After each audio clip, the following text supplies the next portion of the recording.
Well, amid growing calls to address what is being referred to as a mental health crisis in Canada, today's medical segment will focus on the connection between your mental health and your physical health.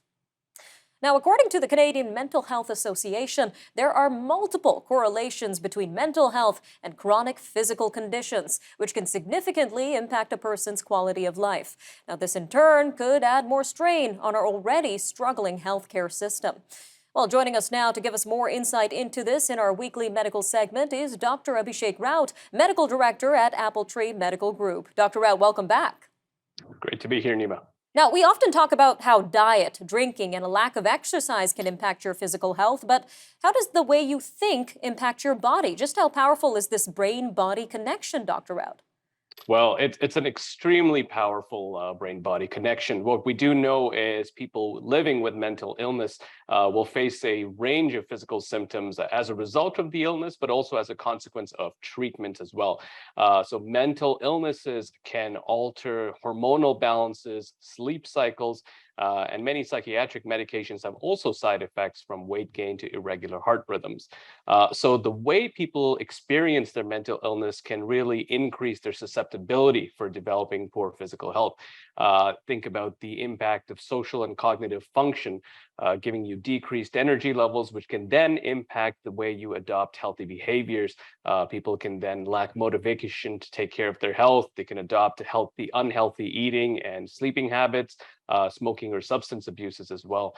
So what we do know is Canadians on a whole, if you're a Canadian and you report symptoms of depression, you are more than likely to have 3 times as many chronic physical conditions as someone in the general population.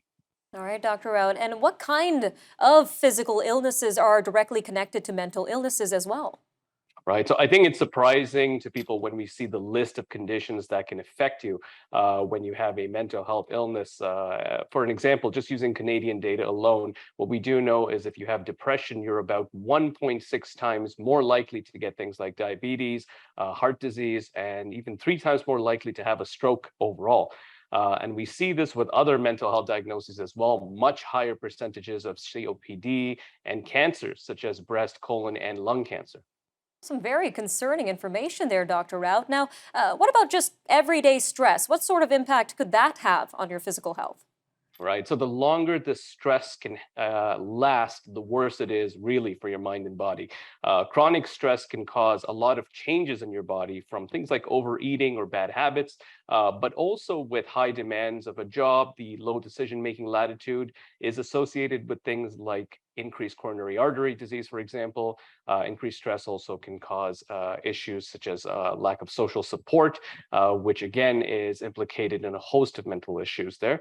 Surprisingly, chronic stress can also weaken the immune system, and you can actually have changes in type 1 cytokines, protective T cells in our body, which, as we talked about the many cancers above, those deficiencies can actually decrease our ability to fight those tumors or even heal wounds.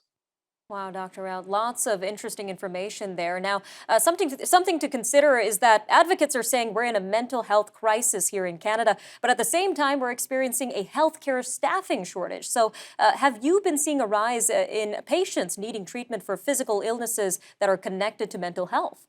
Yeah, we're absolutely seeing this rise in physical illnesses, especially those connected with mental health.